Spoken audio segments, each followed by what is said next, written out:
Start first with the fact that this is your 30th tournament. You mentioned beforehand that Indianapolis holds a special place for you just because of the opportunities that it afforded you throughout the course of your career.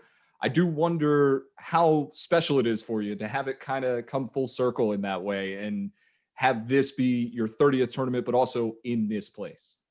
Well, I called my first Final Four in Indianapolis in 1991, and that was one of the legendary, iconic Final Fours of all time. UNLV came in here undefeated, had won the championship the year before, blowing out Duke in the final by 30.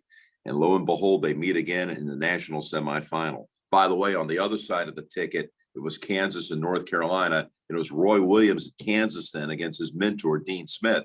So there was tremendous star power in the undercard.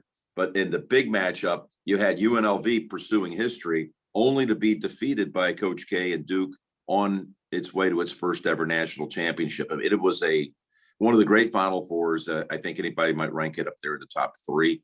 Most would probably have it number one of all time. So it's the 8th time overall Indianapolis has hosted the Final Four, and I've called 7 of them now with this year included. This city knows how to conduct a championship.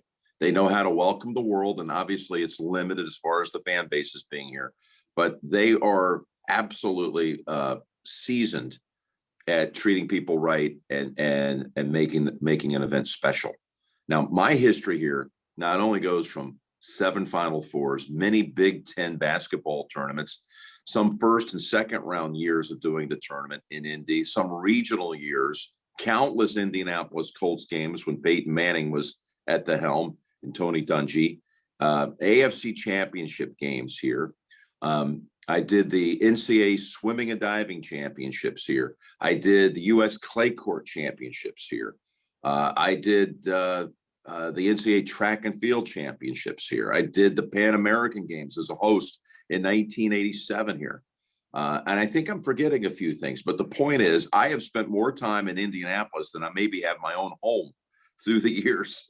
And I've always walked away appreciative and in awe of how well they conduct their championship events.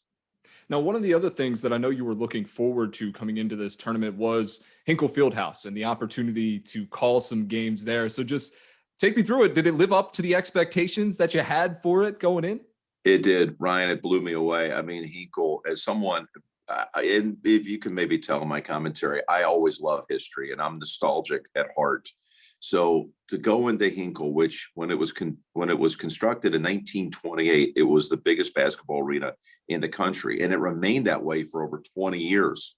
And here it is on the Butler campus. Here it is, the site of all these Indiana State high school championships, including the fabled and famous Milan High School 1951 championship team.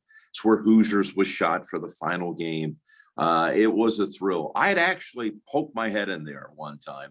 It was in 2010 when we had Duke playing Butler in the national championship game. And the day of the title game, I got in my car and drove to the Butler campus and just kind of snooped around, walked the campus, and then came over to Hinkle. And there was a door that was open enough for me to kind of take a little peek inside, but I'd never really stepped foot on the floor or called a game.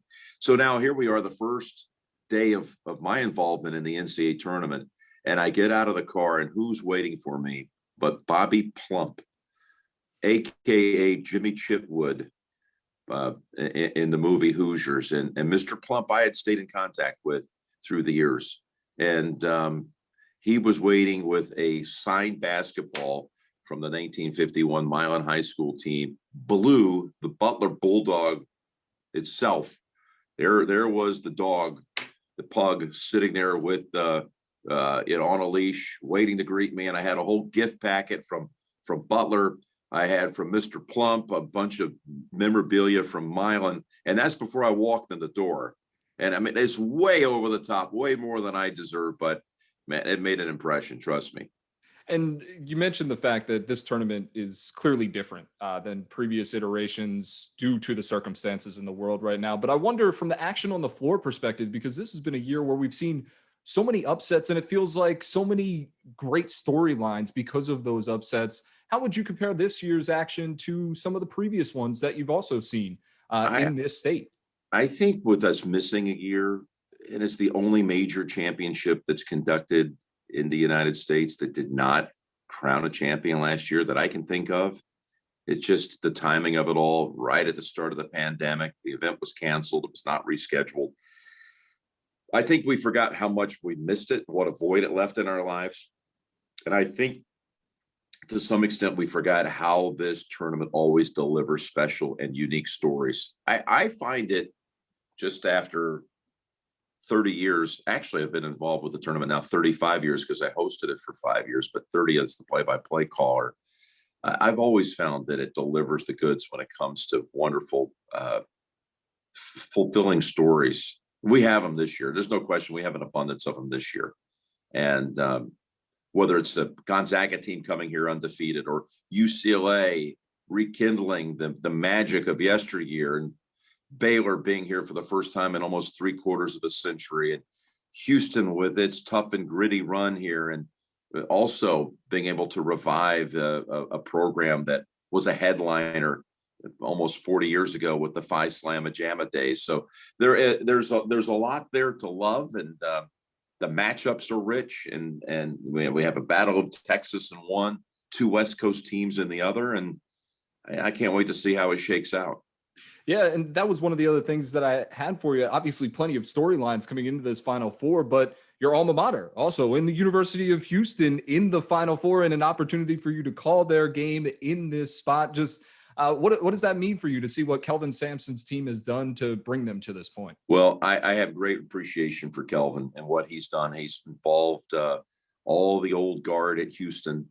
He's involved his family. His son's his first assistant and head coach in waiting. His daughter, Lauren, is head of operations. He's been remarkable. But for me, this basketball program is a big part of my life. It gave me my start in broadcasting. And the late, great coach, Guy Lewis, who took Houston to five Final Fours, for whatever reason, he gave me a chance when I was a student. He gave me the chance to be in front of a mic for the first time as the public address announcer. He gave me the opportunity to be on television the first time, hosting his coach's show on, at the time, the NBC affiliate in Houston. And my ties to the program, when we played NC State in the finals down in New Mexico in 1983, I rode into the arena on the team bus and went back with the team. When Coach got into the Hall of Fame in 2013, I stood in for him and accepted his induction into the Hall of Fame. And along with my roommates, 3 golf geeks who were on the golf team, we endowed the first basketball scholarship in school history. Marcus Sasser, who's one of our star players, is on our scholarship this year. So it's not just that I'm a fan, that I'm an alum who used to sit in the stands and scream his lungs out. I'm indebted to the program. They've made a difference in my life. And when Kelvin got the job in 2014, I was on campus for a ceremony that was actually, we were naming the press box after my mother. As an alum, you write a check and you put your parents' name on a building or on something. And in this case, it was the press box. And Kelvin attended the event. He had just been named the coach, and he came over to me, and I knew Kelvin, of course, being around basketball for so long. I was so excited to have him. He said, "I just want you to know that I'm aware of what this program means to you, and you got my word. We're going to turn this thing around, and I'm going to bring this program back to the Final Four. I'm going to do that. I just wanted you to know that you got my word." And he had such an intensity about it and in his eyes that I believed him. And now here we are 7 years later, and Houston's back in the Final Four. Now, it's an interesting challenge. I'm not worried about it. I have tremendous regard for Baylor and Scott Drew, what he's done. I will call this game right down the middle. There'll be no slip ups. There'll be no cheering. There'll be no we references during the game. But it'll be a real thrill internally, a big thrill to be able to call this game. Without a doubt. Jim, I really appreciate the time and enjoy this one. All right. It's final year, Final Four. It's all gravy at this point, Ryan, to be able to sit courtside, well, close to courtside, and sit next to Grant Hill and Bill Raftery. And it's a festival. And to be here this many years, it's not taken for granted. And that's totally how I approach it. Yes, I do all my homework and I've got my boards and charts. Here, I'm just starting to work on Houston and Baylor right now. I've got the UCLA board over here with Gonzaga. I have my work. I am fully prepared, but I'm also fully prepared to have a good time with it. And that I promise you we will do.